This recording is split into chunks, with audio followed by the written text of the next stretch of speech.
Vamos agora explicar a questão 2, em que os dados que a questão nos dá são que existem 5 sinais que devem ser transmitidos por um canal com largura de banda de 650 kHz. Cada canal vai ter 8 kHz e uma taxa de amostragem que é 1,5 vezes, ou 50% maior do que a taxa de amostragem de Nyquist, sendo o roll-off igual a 0,5. Com esses dados, facilmente a gente encontra a taxa de transmissão. A taxa de transmissão a gente calcula através da fórmula da largura de banda, que é Bt igual, largura de banda é igual a 1 mais roll-off vezes taxa de transmissão sobre 2. Temos assim que a taxa de transmissão é igual a 1 megabits ou 1 kilobits, 1000 kilobits. A taxa de amostragem de Nyquist, que é 50% maior, a gente já está calculando aqui nossa taxa de amostragem total. Temos então que 2 vezes B, que é 2 vezes 8 kHz dá 16 kHz, com 50% a mais a gente tem 24 kHz.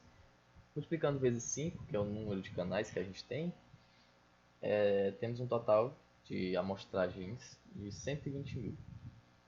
Assim pode-se encontrar o valor dos bits, do bit mínimo para a largura de banda disponível, que essa codificação deve ter. Então, a taxa de transmissão, RB, é igual a taxa de amostragem total vezes o número de bits. E assim a gente tem um número de bits de 8,33 bits. Como não pode ser quebrado, e se a gente botar para 9, vai passar da nossa largura de banda, a gente bota para 8. Ou seja, n igual a 8, resultando assim em 256 níveis de quantização. E assim a gente responde nosso item A. Já no item B, ele pede a diferença entre interleaving, bit interleaving e word interleaving. É um método de multiplexação, ou seja, como os dados vão ser enviados em um canal. No bit interleaving vai ser enviado de bit por bit de cada canal. Ele pega um bit e bota na fila. Pega outro bit do outro canal e bota na fila. Vai assim, em sequência. Já no word interleaving, ele vai pegando palavra total. Palavra, ou seja, um conjunto de bits que ele vai colocando em sequência. Pega a primeira sequência de bits de 1, do canal 1, por exemplo, depois vai para o outro, canal 2, pega a sequência de bits, podendo ser tipo 4 bits seguidos, 5, 6, dependendo. E assim ele vai transmitir num canal de comunicação dessa forma, todos juntos, no caso. E a letra C ele pede que eu encontre a taxa de transmissão para o valor encontrado do nível de quantização encontrado aqui no item A. Temos aqui então que n é igual a 8 e a taxa de transmissão, taxa de amostragem total é igual a 120 mil. Sendo assim, temos que 8 vezes 120 mil vai dar a nossa taxa de transmissão, que é 960 kilobits. Na questão 3, ela pergunta se ela dá os dados, né, que é a taxa de amostragem de 10 kHz, que é multiplicado por 20%, né, 1.2, 20% a mais, vezes 2, que é a taxa de Nyquist. Assim a gente tem o que? Que TA é igual a 24 kHz, ele dá a quantização, nível de quantização, que é 256, diz que é uniforme, então a gente vai tratar com a fórmula, seguinte fórmula de SMR, que é 3L ao quadrado, quantização ao quadrado, vezes MT ao quadrado sobre MP ao quadrado. E aí temos que ele também dá essa relação, que M ao quadrado de T sobre MP ao quadrado é igual a 0,001, a largura de banda, que é 100 kHz, e a SNR mínima recomendada, que é 25 decibéis. Aí ele pergunta qual é o motivo da distorção, se existe distorção e qual seria o motivo, se seria por conta do canal de comunicação ou se seria por conta da SNR, do sinal ruído, que é muito baixo, seria muito baixo. E a gente calculou, ou seja, a gente pega o número de bits, né, dessa quantização, que n ao quadrado é igual a 256, e assim n é igual a 8 bits. A taxa de bits, que não vai ser utilizado, a gente não utilizou, foi TA, taxa de amostragem vezes o n, número de bits, que é 24 vezes 8, 192 kilobits. A largura de banda, aí sim a gente vai precisar, que é o número de bits vezes a banda, que é uma banda que é 10 kHz vezes os 20%, que vai ser 12 no caso. 12 kHz, então assim daria 96 kHz. E a gente percebe que 96 kHz é menor do que a largura de banda, que é 100 kHz. Ou seja, a distorção não seria causada por conta disso, não seria por conta do canal de comunicação. Aí a gente foi para o SNR. Foi visto que a gente tem a equação, né, do sinal ruído, que aí a gente calculando, substituindo os valores que a gente já tem, 3 vezes 256 ao quadrado vezes 0,01, deu 196,608, que colocando em decibéis, 10 log de 196 dá 22,93 decibéis. Ou seja, a gente tem um SNR menor do que a SNR mínima solicitada pela questão, que seria 25 decibéis. E aí a gente afirma, né, no caso, que a limitação é devido a baixa SNR. Na B, ele pede para trocar, né, o esquema, colocar DPCM ao invés de PCM, e diz que MP sobre o pico, o PCM, no codificação PCM, é sobre o pico da codificação DPM, DPCM, é igual a 2. E assim a gente vê aqui que DP faz uma manipulação de forma, vê que DP é igual a MP sobre 2 e MP sobre DP ao quadrado é igual a 4 vezes, ou seja, a amplitude é 4 vezes menor a do DPCM do que a do PCM.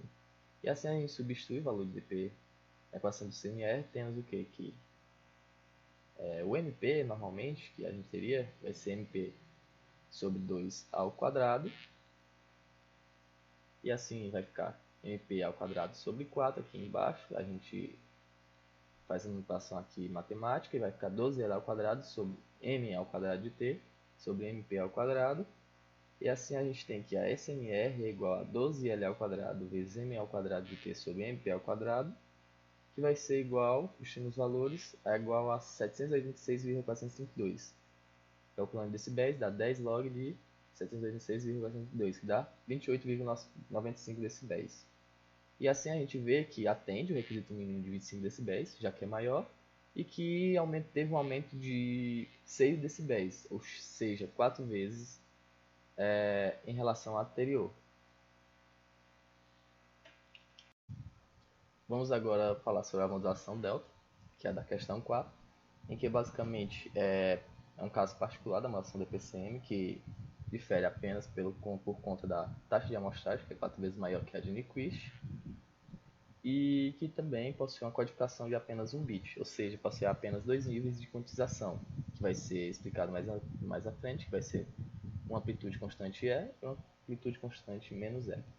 Essa modulação utiliza um preditor de primeira ordem com atraso temporal, ou seja, utiliza de amostras anteriores para produzir a próxima amostra.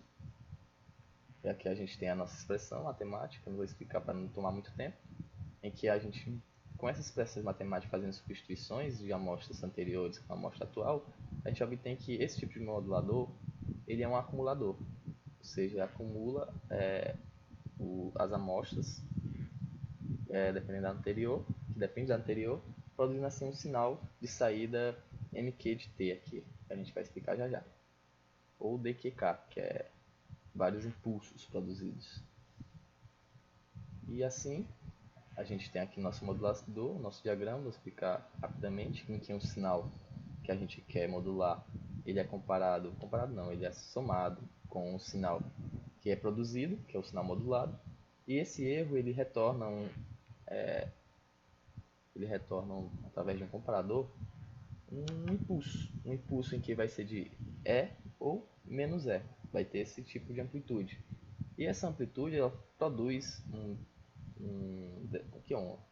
sinal integral em que ele tem amplitude E e largura da taxa do amostrador, que é Fs. E assim ele comparando com o sinal real, a gente vê que ele tenta acompanhar realmente. Esse é o tipo de modulador delta.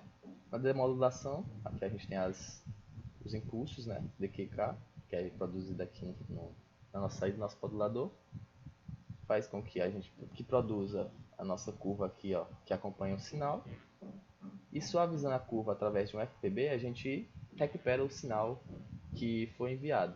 Não o mesmo, claro, existem erros nesse tipo de modulação.